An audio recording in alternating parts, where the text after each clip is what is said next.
আসসালামু আলাইকুম। আজকে আমার মুরগির ৭২ দিন বয়স।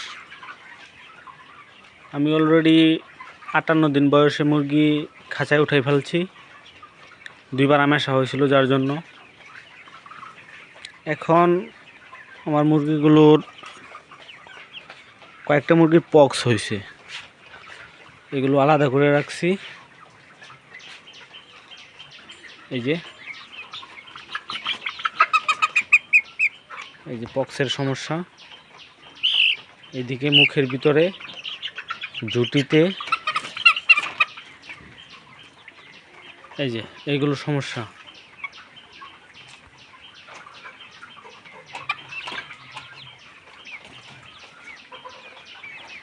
মুখের ভিতরে যেসব পক্স হয়েছে আমি ভালোভাবে দেখানোর চেষ্টা করতেছি। এই যে দেখেন,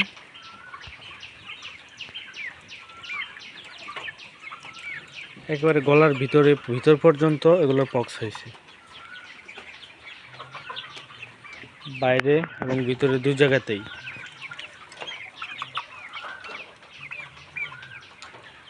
এখন হয়তো ভালোভাবে দেখা যাবে। এখানে আমার 15টা মুরগির পক্স বেশি হয়েছে, একেবারে বাইরে এবং ভিতরে। পক্স হইলে মুরগিগুলো আলাদা করে রাখতে হয়, এটা স্বাভাবিক। যে মুরগিটার জুটিতে পক্স, এই যে এটার এখানে পক্স হয়েছে। এগুলোর একটু একটু আছে, কিন্তু এই যে এটা মুখের ভেতর থেকে পক্স হয়ে বাইরে পর্যন্ত চলে আসছে।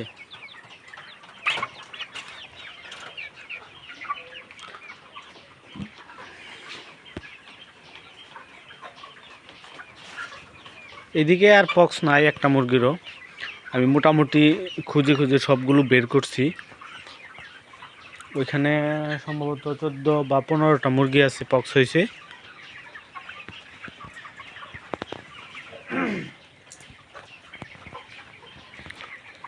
পক্সের জন্য মুরগি খামার জীবাণুমুক্ত রাখতে হয়। পক্স মূলত হয় মশা এবং মাছির কামড় থেকে। আমার খামারে মশা মাছি আছে,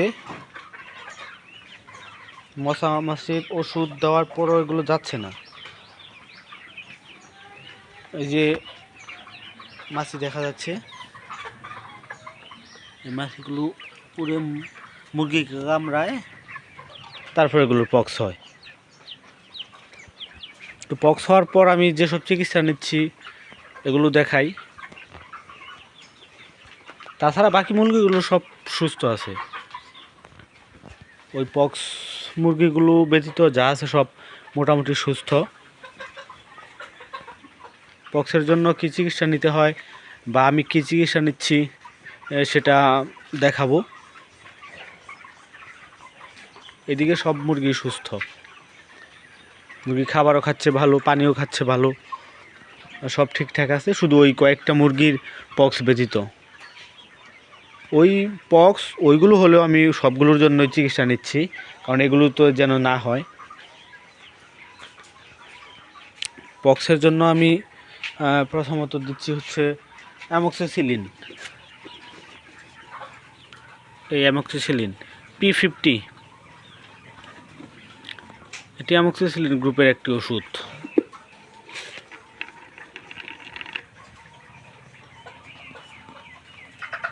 অ্যামক্সিসিলিন 50।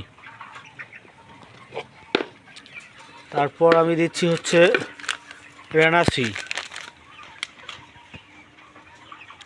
এ হচ্ছে রেনাসি। তারপর দিচ্ছি হচ্ছে রেনাস্প্রিন, এটা হচ্ছে ব্যথানাশক। যে মুরগিগুলো পক্স হয়েছে ওগুলো ব্যথা আর নিরাময়ের জন্য আমি এই ব্যথানাশক রেনাস্প্রিন দিচ্ছি।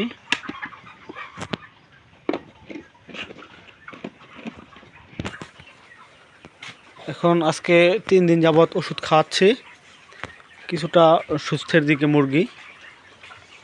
বিশেষ করে এই মুরগিগুলোর অবস্থা আরও বেশি নাজুক ছিল, এখন মোটামুটি সুস্থর দিকে, খাওয়া দাওয়া করছে মোটামুটি।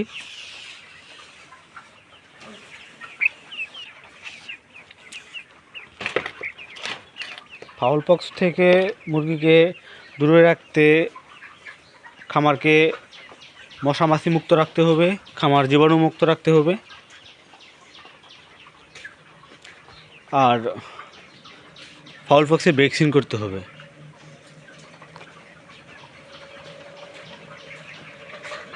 এগুলো পাশাপাশি আমি পটাশ এবং অন্যান্য জীবাণুনাশক দিয়ে আমি এগুলোর জীবাণুমুক্ত রাখার চেষ্টা করছি।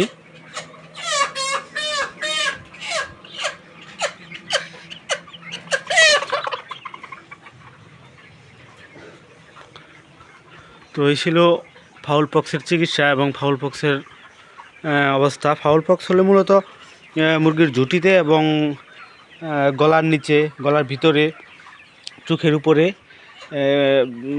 গুটি দেখা যায়, এটাই ফাউল পক্স। আর চিকিৎসা হচ্ছে এগুলোই: অ্যামক্সিসিলিন, ভিটামিন সি এবং যে কোনো ব্যথানাশক।